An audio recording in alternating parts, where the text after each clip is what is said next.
வணக்கம் நேயர்களே. வீட்டு அறைக்குள் சென்று தன் உயிரை மாய்த்து கொண்ட 18 வயது இளம் பெண் தொடர்பான செய்தியோடு நாங்கள் இணைந்திருக்கின்றோம். தன்னுடைய பிள்ளை தொலைபேசி பாவனையில் இருந்து விடுபட வேண்டும். தொலைபேசி பாவனை கூடாது, அது கண்களுக்கும் கூடாது, விரல்களுக்கும் கூடாது, மூளைக்கும் கூடாது என்று எங்கள் பிள்ளைகளுக்கு நான் சொல்லிக்கொண்டே வருகிறேன். குறிப்பாக 18 வயது என் பிள்ளைக்கு நான் சொல்லிக்கொண்டே வந்தேன். அந்த பிள்ளை கேட்கவில்லை. புத்தகத்தை எடுத்து படித்துக்கொள், தொலைபேசி பாவனை கூடாது என்று நானும் என் மனைவியும் அடிக்கடி சொல்லிக் கொண்டு வந்தோம். அவள் கேட்பதாக இல்லை.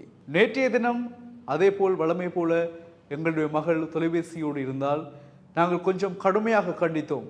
இதை கொண்டு போய் எறிந்துவிட்டு புத்தகத்தை எடுத்து படி, என்ன ஃபோன் பார்த்து கொண்டிருக்கிறாய் என்று கொஞ்சம் அதட்டி நாங்கள் பேசினோம். மௌனமாக இருந்த மகள் சிறிது நேரத்தில் அறைக்குள் சென்று விட்டாள். நாங்கள் ஏதோ தூங்க போகிறாள் அல்லது அழுது கொண்டு போகிறாள் என்று நினைத்து விட்டோம். பல மணி நேரமாகியும் மகள் வெளியில் வரவில்லை. கதவை உடைத்து கொண்டு நாங்கள் உள்ளே போனோம். தன் உயிரை தான் மாய்த்து கொண்ட சம்பவம். அந்த சம்பவத்தை நேரில் பார்த்துவிட்டு கதறி அழுதார்கள் பெற்றோர்கள். இந்த சம்பவத்தால் அந்த பிரதேசம் எங்கும் சோகமயமாக இருக்கிறது. பாருங்கள், எவ்வளவு நாங்கள் இந்த அதிநவீன உலகில் வாழ்ந்து கொண்டிருந்தாலும் இவ்வாறான சில முட்டாள்தனமான சிந்தனைகளால், செயல்களால் எங்களுடைய உலக நடப்புகள் அல்லது எங்களுடைய நடவடிக்கைகள் இவ்வாறு பாரதூரமான பின்விளைவுகளை தந்து கொண்டிருக்கின்றன. இதனால் நாங்கள் ஒரு கணத்தில் எங்கள் உயிரை மாய்த்து கொண்டாலும் அதன் பிறகு எங்களை பெற்று வளர்த்து 18 வயது வரையும் ஆளாக்கிய அந்த பெற்றோர் என்ன கவலைப்படுவார்கள், உறவினர்கள் எவ்வளவு கஷ்டப்படுவார்கள், எவ்வாறெல்லாம் வேதனைப்படுவார்கள் என்பதை அந்த பெண் இறுதி வரை நினைக்கவில்லை. அந்த பெண்ணின் மனதில் இருந்ததெல்லாம் அப்பா அம்மா ஃபோன் பார்க்க வேண்டாம் என்று பேசிவிட்டார்கள் என்பதுதான். அதற்கான முடிவு இதுவா? இந்த பிள்ளைகள் ஏன் இப்படியான சிந்தனை போக்கில் இருக்கிறார்கள் என்ற ஒரு கேள்வி உங்கள் எல்லோருக்குமே எழும் இல்லையா? போன் பார்க்க வேண்டாம் என்றால் எதற்காக உயிரை மாய்க்க வேண்டும்? இந்த சம்பவம் இந்தியாவில் கர்நாடகா பெங்களூரில் இடம்பெற்றிருக்கிறது. ஒரு கிராமத்தில் இடம்பெற்ற இந்த சம்பவம் மிகவும் அழகான ஒரு பெண், அந்த மாணவி அந்த தங்கையை பார்க்கின்ற பொழுது ஒரு கெட்டிக்காரை போல் இருக்கிறது இல்லையா? முகத்தில் பாருங்கள், ஒரு கெட்டிக்காரை, படைப்பில் கெட்டிக்காரியாக இருக்கக்கூடியவள் போல் இருக்கிறது.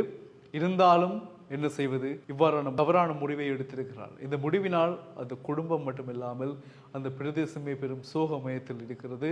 தயவு செய்து உங்கள் பிள்ளைகளுக்கு நீங்கள் ஒன்றை கூறி வளருங்கள்.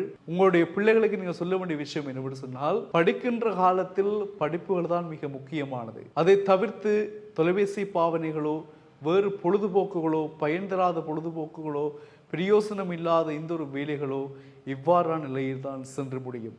எத்தனையோ பிள்ளைகளை நாங்கள் வைத்தியசாலை நேர்காணலில் வைத்தியர்களை சந்திக்கின்ற போகுது கண்களால் காணுகின்ற காட்சி. எத்தனையோ பிள்ளைகள் இந்த தொலைபேசி பாவனையால் விரல்கள் எல்லாம் இயங்க முடியாமல் இப்படியே இருக்கிறது. எத்தனையோ பிள்ளைகள் தாங்கள் கையிலே ஃபோனை வைத்திருப்பது போல பிரமையோடு அப்படியே இப்படி அந்த டச் பண்ணுற மாதிரியான நடவடிக்கையிலே வைத்திருக்கிறார்கள். எத்தனையோ பேர் தங்களுக்குள்ளே பேசி கொண்டிருக்கின்றார்கள்.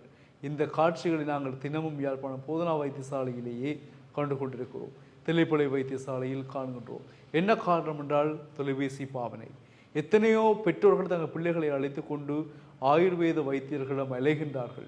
அங்கே சென்று இதை குணப்படுத்த முடியாதா, இதுக்கு என்ன தீர்வு என்று கண்ணீர் விட்டு கதறழுகின்ற காட்சிகளையும் நாங்கள் எங்களுடைய யாழ்மண்ணிலே கண்டு கொண்டிருக்கின்றோம் தினமும். எனவே ஸ்மார்ட் போன் உங்கள் உயிரை குடிக்கும் என்பதில் எந்த மாற்றமும் இல்லை. எனவே தயவு செய்து சிந்தியுங்கள், செயற்படுங்கள். நன்றி உறவுகளே.